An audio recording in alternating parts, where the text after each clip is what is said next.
Om Shanti. Spark audio book का नाम है मधुबन, मुरली और मुरलीधर, पार्ट 6। निर्भय और निर्विकल्प स्थिति स्वरूप। बच्चों के दिल में है कि बेहद का पारलौकिक बाप आया है हमको वापस घर ले जाने के लिए और हमको सुख देने के लिए। जिनको ये निश्चय नहीं है वे यहाँ आ नहीं सकते।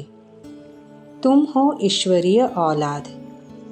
यह सृष्टि ईश्वरीय संप्रदाय और आसुरी संप्रदाय का एक खेल है। इसमें हर एक मनुष्य मात्र को अपना अपना पार्ट मिला हुआ है। साकार मुरली की रिवाइज डेट है 4 फरवरी 2012। अव्यक्त बाप दादा ने कहा है और अनुभव भी कहता है कि किसी से थोड़ी भी मांगने की इच्छा आत्मा को अपने स्वमान से गिरा देती है। इसलिए बाबा ने कहा है, मांगने से मरना भला। किसी के एहसान से दबा हुआ व्यक्ति भी अपने स्वमान का अनुभव नहीं कर सकता है। इसलिए बाबा ने कहा है, तुम दाता के बच्चे देने वाले हो, लेने वाले नहीं। इसलिए किससे कुछ लेने का संकल्प भी नहीं आना चाहिए। तुमको सबको देना है, परंतु यह संकल्प न आए कि वह कुछ दे तो मैं उसको दूं। तुमको संपन्न बनकर सबको देना ही है। विचारणीय बात ये है कि बाबा ने सभी स्वमानों की स्मृति दिलाई है।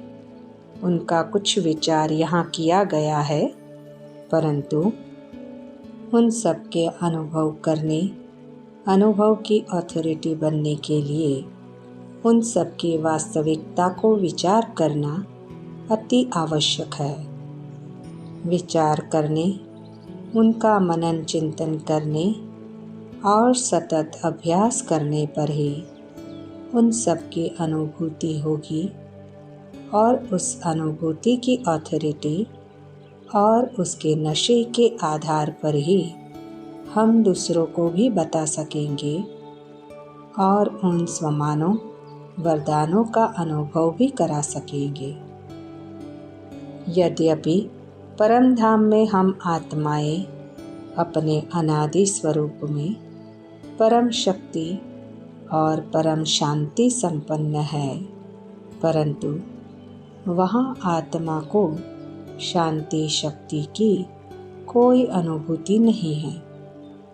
शांति शक्ति की अनुभूति अभी जब बाबा हमको ज्ञान देते हैं और वह ज्ञान हमारी बुद्धि में इमर्ज रहता है और हम देह में रहते देह और देह की दुनिया से न्यारे अपने परम शांत परम शक्ति संपन्न अनादि स्वरूप में स्थित होते हैं। अर्थात इस ब्राह्मण जीवन में ही वह अनुभूति होती है। परमात्मा का सानिध्य प्राप्त करना भी बड़े भाग्य और स्वमान की बात है, परंतु परम धाम में आत्मा भल परमात्मा के पास ही रहे, परंतु उसको परमात्मा के साथ ही न अनुभूति होती है और न ही साथ से कोई लाभ होता है। यथार्थ अनुभूति और लाभ अभी जब परमात्मा साकार में आते हैं और हम उनसे ज्ञान पाकर उनके सानिध्य में आते हैं, तभी होता है।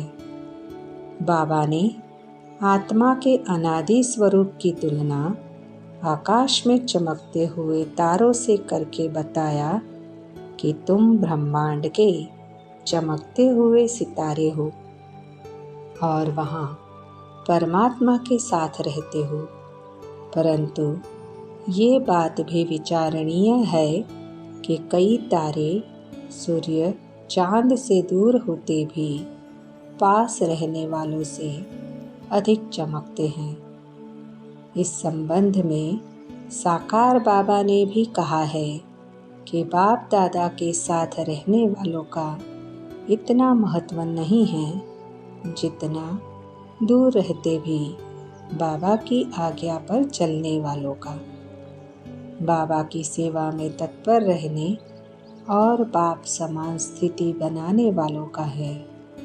इसका मतलब ये नहीं कि साथ में रहने का कोई महत्व नहीं है, परंतु पुरुषार्थ है बाप समान संपन्न और संपूर्ण बनने और ईश्वरीय सेवा का कर्तव्य करने का। साकार बाबा और अव्यक्त बाबा भी इस सृष्टि रंगमंच पर चमकते हुए ऐसे सितारों को विशेष याद करते हैं और यह दैवीय परिवार भी उनके महत्व को अनुभव करता है। इस अनुभव का आधार मुरली और मधुबन ही है। जो मुरली को जितना धारण करता है उसकी उतनी चमक बढ़ती है। द्वापर से हम खुद ही अपने चित्र बनाकर उनकी पूजा करते हैं। इसलिए गायन है, आप ही पूज्य और आप ही पुजारी। देवताओं की मूर्तियां बनाकर पूजते हैं, परंतु यदि द्वापर से जिन मूर्तियों आदि अर्थात लक्ष्मी नारायण, राम सीता आदि के मंदिर बनाकर पूजा करते हैं, उनकी बायोग्राफी पर विचार करें तो उनमें 2 समय की और 2 प्रकार कर्तव्यों का समावेश है। एक तो शरीर सत्युग त्रेता का अर्थात योग बल से जन्म लेने वालों का है और कर्तव्य संगम युग का अर्थात परमात्मा और ब्राह्मणों का गायन करते हैं। इसलिए महत्व इस समय के कर्तव्य का है, उस समय का नहीं है, और वह कर्तव्य भी मुरली की धारणा के आधार पर ही करने में समर्थ होते हैं। रचना के आदि मध्य अंत का ज्ञान और अनुभव अभी संगम युग पर ही है। अंत में जब सूक्ष्म वतन से फरिश्ता रूप में पास होंगे अर्थात रिटर्न जर्नी में होंगे, तो उस समय उस स्वरूप को सोचने का भी समय और संकल्प नहीं होगा। ब्रह्मा बाप के फरिश्ता स्वरूप के विषय में विचार करें तो उनको अभी सूक्ष्म वतन में यह ज्ञान है, क्योंकि अभी वे फरिश्ता स्वरूप से विश्व कल्याण का कर्तव्य कर रहे हैं। साकार वतन में आते जाते हैं। अंत में तो सूक्ष्म शरीर से सूक्ष्म वतन से सेवा भी नहीं होगी, क्योंकि उस समय परम धाम जाने के लिए वहाँ से गुजरना ही होगा, अर्थात रिटर्न जर्नी होगी। उस फरिश्ता स्वरूप का अनुभव भी अभी ही देह से न्यारी स्थिति में होता है। ध्यान में रहे कि स्मृति में रहना और स्मृति स्वरूप स्थिति में रहना दोनों में महान अंतर है। स्मृति स्वरूप स्थिति ही अनुभूति है और स्मृति में रहना पुरुषार्थ की स्थिति है। इसलिए बाबा ने जो अनुभव की अथॉरिटी बनने के लिए कहा है और अपने स्वमानों की स्मृति दिलाई है, उनकी अनुभूति का अभी ही समय है, अभी ही उसका महत्व है और अभी ही हमको अनुभव की अथॉरिटी बनने से हमको सेवा में सहज सफलता मिलेगी। सच्ची संपूर्णता और संपन्नता का अनुभव अभी संगम युग पर ही होता है, जब आत्मा में सारा ज्ञान इमर्ज है। सारे कल्प के सुख दुख का अनुभव आत्मा में संस्कार रूप में संचित है और आत्मा देह में रहते अपने मूल स्वरूप में स्थित होती है। इसलिए तीनों लोकों और तीनों कालों की गौरवमय स्थिति के अनुभूतियों का समय यह संगम युग ही है। परमात्मा द्वारा अभी की प्राप्तियों की अनुभूति ही आधे कल्प की प्राप्ति का आधार है और आधे कल्प की भक्ति का आधार बनती है। अभी आत्मा परमात्मा की याद से जो शक्ति अपने में संचित करती है, वह शक्ति ही सारे कल्प में पाठ बजाने का आधार होती है। और तो सारे कल्प शक्ति क्षीण ही होती है, संचित नहीं। उस शक्ति भरने का आधार भी मुरली ही है। प्रश्न: अनुभव की अथॉरिटी सबसे श्रेष्ठ अथॉरिटी है, तो अभी हमको किन किन बातों के अनुभव की अथॉरिटी बनना है? उत्तर: जब हमको पता होगा कि हमको किन किन बातों की अथॉरिटी बनना है, तभी तो हम उस अथॉरिटी के अनुभव में स्थित हो सकेंगे, अर्थात उस अनुभव की अथॉरिटी बन सकेंगे और उस अथॉरिटी से किसको भी समझा सकेंगे। आत्मा परमात्मा ड्रामा अर्थात रचना और रचता को जो भी ज्ञान बाबा ने दिया है, उन सबके गुण धर्मों के अनुभव की अथॉरिटी, आत्मा के विभिन्न स्वमानों और परमात्मा से प्राप्त वरदानों के अनुभव की अथॉरिटी, बाबा ने जो ज्ञान गुण शक्तियाँ दी है अर्थात स्मृति दिलाई है, उन सब की अथॉरिटी, परमात्मा के साथ सर्व संबंधों के अनुभव की अथॉरिटी, पुरुषोत्तम संगम युग के सच्चे सुख के अनुभव की अथॉरिटी, त्रिकाल और त्रिलोक के समस्त अनुभवों की अथॉरिटी। अगला टॉपिक है पुरुषोत्तम संगम युग प्राप्तियाँ और अनुभूतियाँ। बाप दादा ने हमको अनुभव की अथॉरिटी बनने की श्रीमत दी है।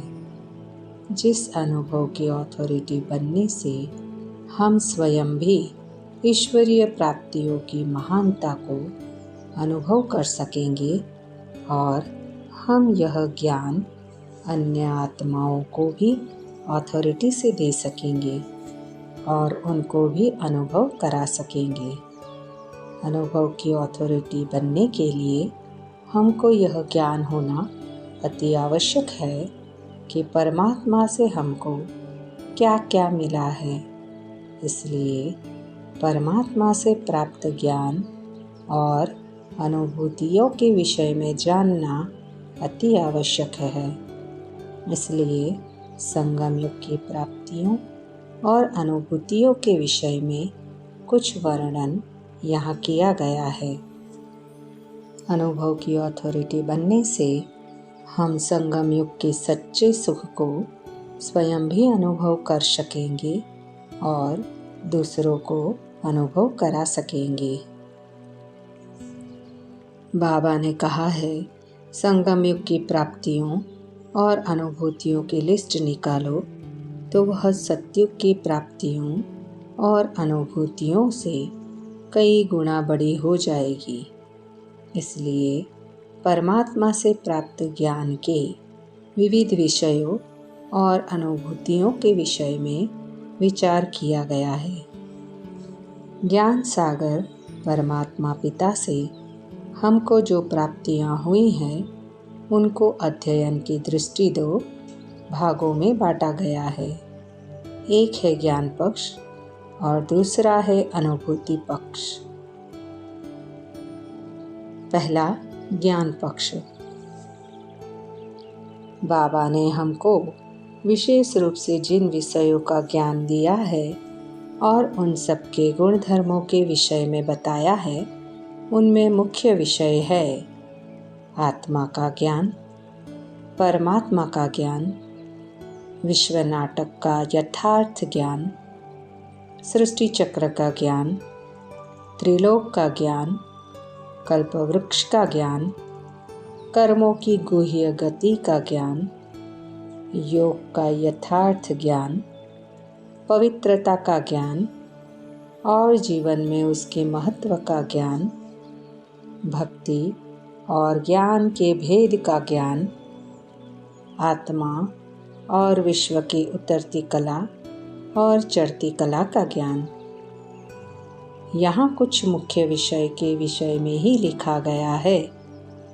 इसके अतिरिक्त ज्ञान सागर परमात्मा ने हमको इस विश्व नाटक के अनंत अनगिनत गुह्य और गोपनीय रहस्यों का भी ज्ञान दिया है और उनका अनुभव भी कराया है।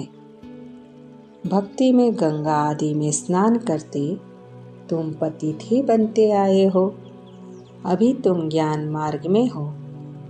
यह है सच्चा सच्चा संगम। जो पहले पहले राम से बिछुड़ते हैं तो ज़रूर पहले पहले वे ही ज्ञान में आएंगे। ज़रूर बाप उनसे ही पहले आकर मिलेंगे। स्कूल में रोज नहीं जाएंगे तो ये सब गुह्य पॉइंट्स कैसे समझेंगे। साकार मुरली की रिवाइज डेट है 10 अगस्त 2012। दूसरा है अनुभूति पक्ष।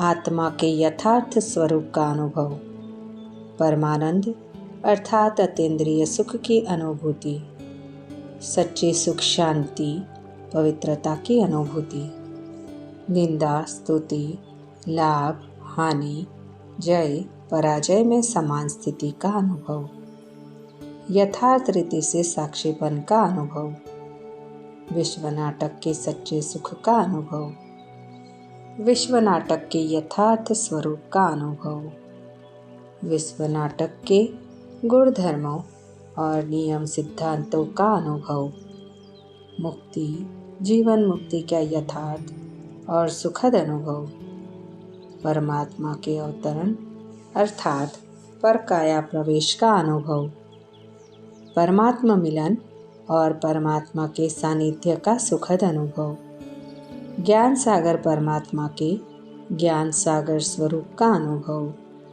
परमात्मा प्यार और पालना का अनुभव, परमात्मा के माता पिता के रूप में पालना और प्यार का सुखद अनुभव, विचित्र परमात्मा को चित्र रूप अर्थात साकार रूप में देखने और उनके दिव्य चरित्रों का अनुभव, परमात्मा से सर्व प्राप्तियों की अर्थात सर्व प्राप्ति संपन्न स्थिति की अनुभूति, परमात्मा से मदद का अनुभव और परमात्मा की मदद का अनुभव, परमात्मा की मदद और उसके विधि विधान का यथार्थ अनुभव, परमात्मा के साथ सर्व संबंधों की यथार्थ अनुभूति, खुदा दोस्त का अनुभव, ईश्वरीय पर्सनालिटी और रॉयल्टी का अनुभव, ईश्वरीय गोद का अनुभव,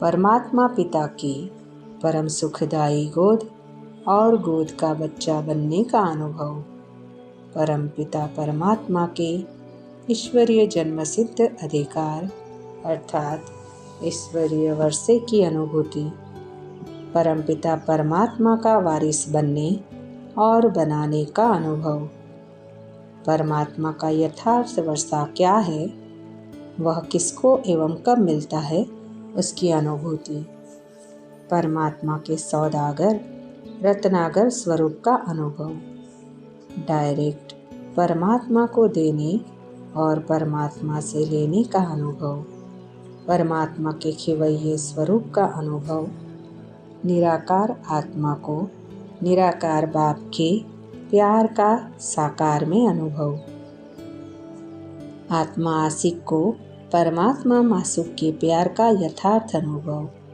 परमात्मा के गरीब निवाज स्वरूप का अनुभव, परमात्मा के सानिध्य से पवित्रता की धारणा और दिव्य शक्तियों की प्राप्ति तथा उनकी अनुभूति, अमरत्व का अनुभव, बच्चे को बाप पर और बाप का बच्चों पर बलिहार जाने का अनुभव, श्रेष्ठ भाग्य और भाग्य विधाता परमात्मा के भाग्य विधाता स्वरूप का अनुभव, त्याग में भी भाग्य अनुभव, पुरुषार्थ में प्रारब्ध का अनुभव, परमात्मा की छत्र छाया और उनके हाथ और साथ का अनुभव, परमात्मा के रहमदिल स्वरूप का अनुभव, परमात्मा के दिल तख्त का सुखद अनुभव, परमात्मा के दिल तख्त और उसकी विशालता का सुखद अनुभव, ईश्वरीय राज दरबार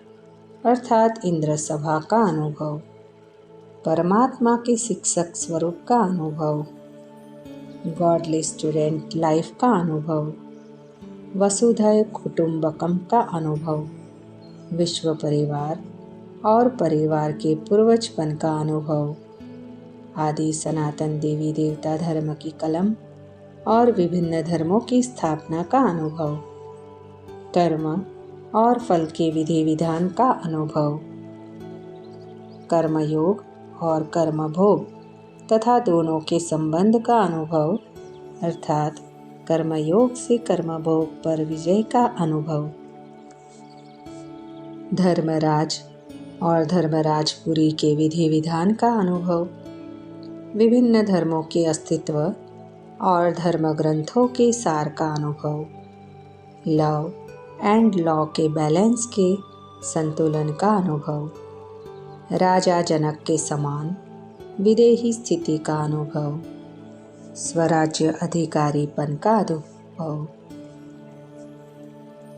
स्वराज्य अधिकारीपन का अनुभव, अहंकार और हीनता से मुक्त जीवन का अनुभव, फिक्र से फारिग बेफिक्र बादशाह का अनुभव, बाप के हाथ और साथ का अनुभव, बालकपन और मालिकपन का अनुभव, मास्टर सर्वशक्तिवान का अनुभव, आत्मा के लाइट माइट स्वरूप का अनुभव, गार्डन ऑफ अल्लाह अर्थात खुदा के बगीचे का अनुभव, कमल पुष्प सम जीवन का अनुभव, परमात्मा के करण करावन हार स्वरूप का ज्ञान और अनुभव।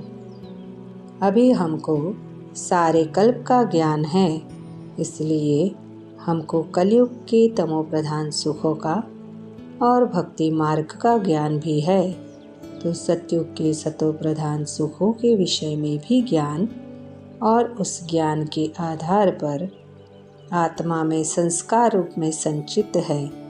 इसलिए हम सारे कल्प के सुख दुख का अंतर समझकर संगम युग के सच्चे सुख का अनुभव करते हैं, जो अनुभव सतयुग में या कलयुग में नहीं हो सकता है।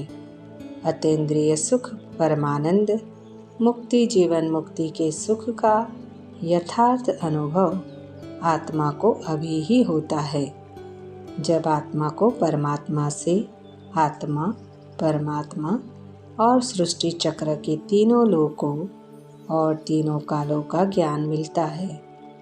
यह सत्य ज्ञान परमपिता परमात्मा का आत्माओं को सबसे श्रेष्ठ उपहार है और सर्वश्रेष्ठ वरदान है, जो सब वरदानों, प्राप्तियों और अनुभूतियों का आधार है।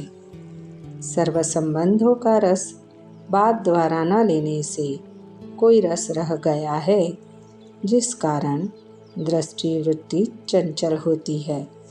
साजन व सजनी के रूप में भी बाप से सजनी व साजन बनकर अतीन्द्रिय सुख का जो रस सदाकाल स्मृति में और समर्थि में लाने वाला है, वह अनुभव नहीं कर सकते हो।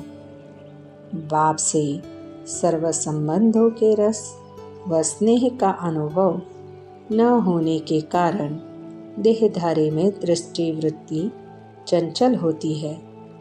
ऐसे समय पर बाप को धर्मराज के रूप में सामने लाना चाहिए व स्वयं को रौरव नरक व विष्टा का कीड़ा समझना चाहिए अव्यक्त वाणी की डेट है 11 जुलाई 1974। अपने आत्मिक स्वरूप में स्थित हो परमात्मा की मधुर स्मृति से आत्मा को जो अतीन्द्रिय सुख का रस अनुभव होता है, उसके आगे अन्य सभी संबंधों का रस स्वतः भूल जाता है, क्योंकि अन्य जो भी संबंध है वे सब दैहिक है, अर्थात देह पर आधारित इंद्रिय सुख है। अतीन्द्रिय सुख वाले को उनकी कोई आकर्षण नहीं रहती है। परमात्मा से सर्व संबंधों का सुख अनुभव करने के लिए इस सत्य को अवश्य ध्यान में रखना है। यहाँ तुम ज्ञान सागर के पास रिफ्रेश होने आते हो, वहाँ सेंटर्स पर ज्ञान गंगाओं द्वारा सुनते हो। अभिज्ञान सागर बाप तुमको ज्ञान स्नान कराते हैं, जिससे तुम बहिस्थ की परिया बन जाते हो। वास्तव में इसमें पंख आदि की बात नहीं है। इस ज्ञान से तुम्हारी आत्मा उड़ने लायक बन जाती है। ये सब बातें अच्छी रीति समझाना है। तुम्हारे में भी धारणा बहुत अच्छी चाहिए। साकार मुरली की रिवाइज डेट है 14 अगस्त 2012। प्रश्न: तीनों लोकों और तीनों कालों के स्वमान, वरदान, संगम युग की प्राप्तियों और अनुभूतियों में क्या अंतर है? उत्तर: ज्ञान सागर बाबा ने हमको मुरली में स्वमान, वरदान, संगम युग की प्राप्तियों और अनुभूतियों का अंतर भी बताया है। वास्तव में संगम युग का स्वमान ही सर्वोच्च स्वमान है, जो तीनों कालों और तीनों लोकों के स्वमानों अर्थात महानताओं की अनुभूतियों का आधार है। वास्तविकता तो ये है कि वर्तमान ब्राह्मण जीवन के स्वमान की अनुभूति ही यथार्थ अनुभूति है, और वही तीनों लोकों और तीनों कालों के स्वमानों की यथार्थ अनुभूति है, और सर्व स्वमानों और अनुभूतियों का आधार है। क्योंकि अभी ही हमको अपने तीनों लोकों और तीनों कालों के स्वमान अर्थात महानताओं का ज्ञान है, जिसके कारण ही हम उन महानताओं को अनुभव करते हैं। परम धाम में तो आत्मा को कोई अनुभूति ही नहीं होगी।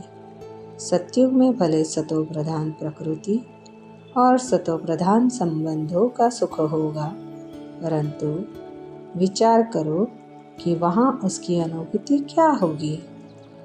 ऐसे ही द्वापर से मंदिरों में हमारे मंदिर बनेंगे, हमारी मूर्तियों की पूजा अर्चना होगी, उनसे भक्तों को वरदानों की प्राप्ति होगी, उनकी मनोकामनाएं पूर्ण होगी, परंतु उन मूर्तियों को क्या अनुभूति होगी और उस समय हमको क्या अनुभूति होगी। ऐसे ही रिटर्न जर्नी के समय सूक्ष्म वतन से फरिश्ता स्वरूप में पास होंगे तो वहाँ आत्मा को क्या अनुभूति होगी, यह भी विचारणीय है। यथार्थ अनुभूति अभी इस ब्राह्मण जीवन में ही है। जो इस अनुभूति को करता है, इसकी अथॉरिटी बनता है, उसका जीवन ही स्वमानपूर्ण अर्थात महान है, और वही औरों को भी यह अनुभव करा सकता है। परंतु विडंबना ये है कि ये विश्व नाटक सतत गतिशील और सतत परिवर्तनशील है, इसलिए इसमें कोई भी दृश्य या स्थिति सदाकाल नहीं रह सकती है। इसलिए इस संगम युग की यह महानतम स्थिति भी सदाकाल रहने वाली नहीं है।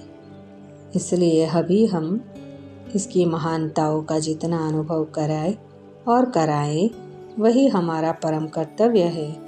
इस अनुभूति के आधार पर ही हम अपने तीनों कालों और तीनों लोकों के स्वमान को समझ सकते हैं। भूतकाल के चिंतन और भविष्य की चिंता या प्लानिंग वाला कभी भी इस अनुभूति को नहीं कर सकता है।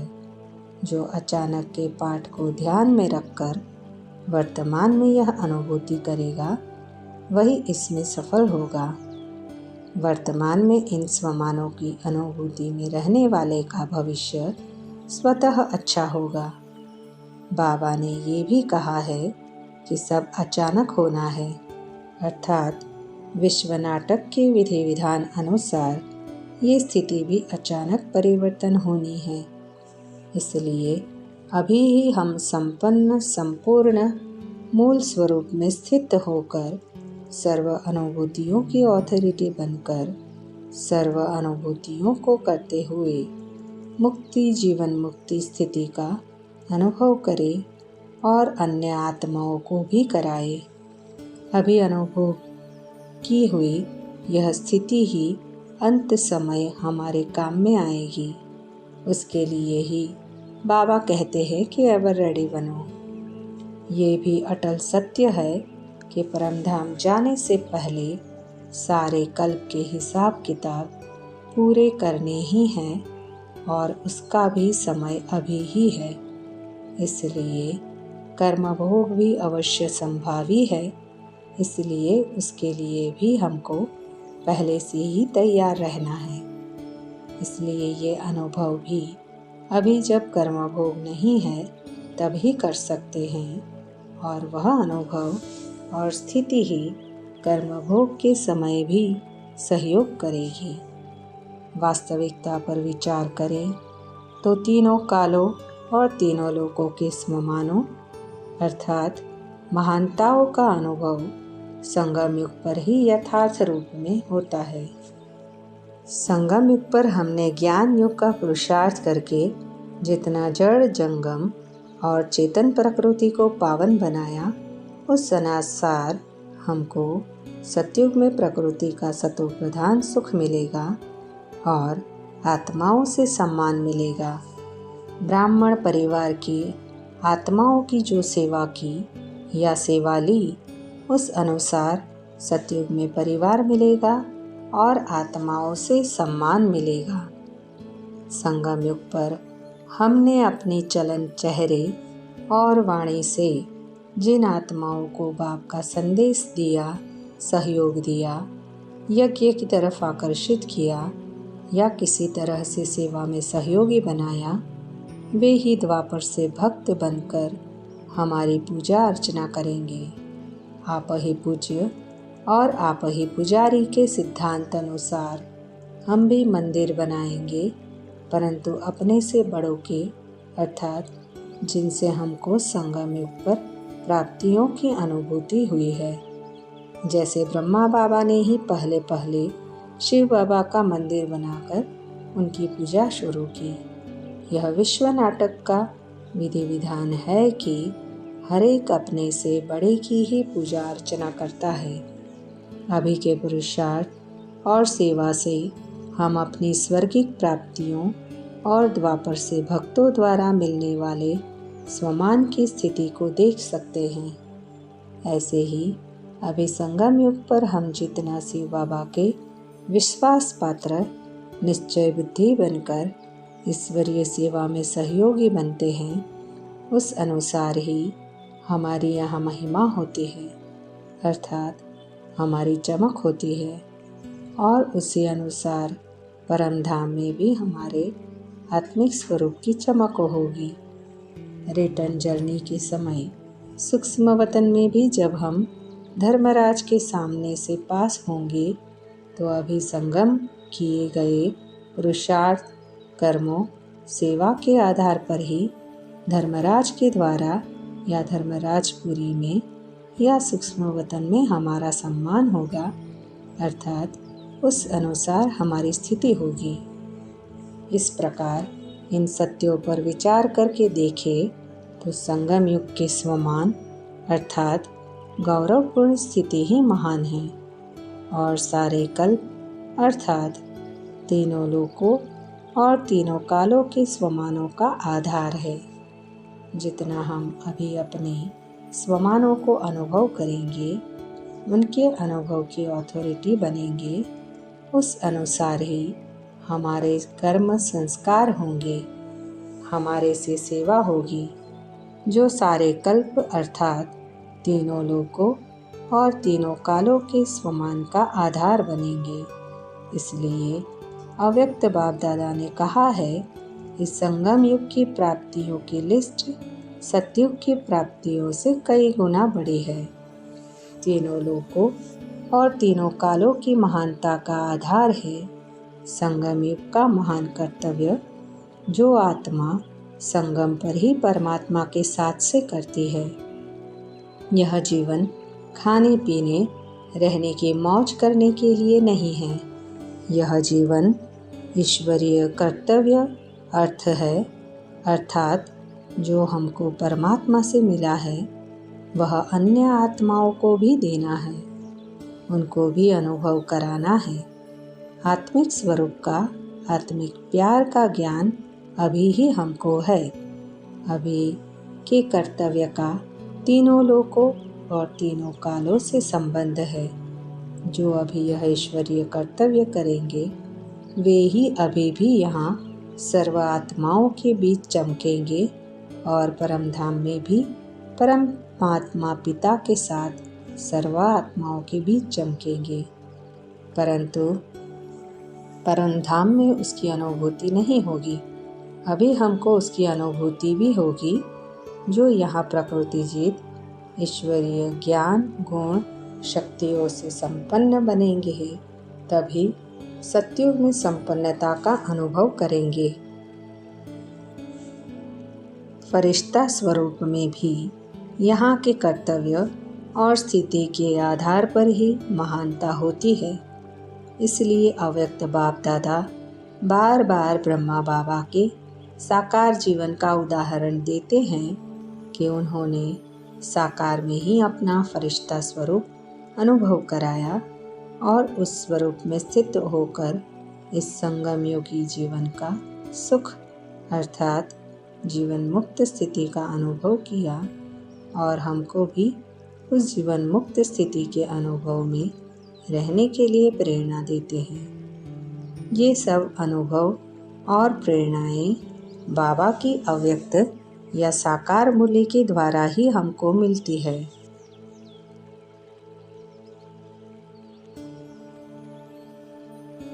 ओम शांति।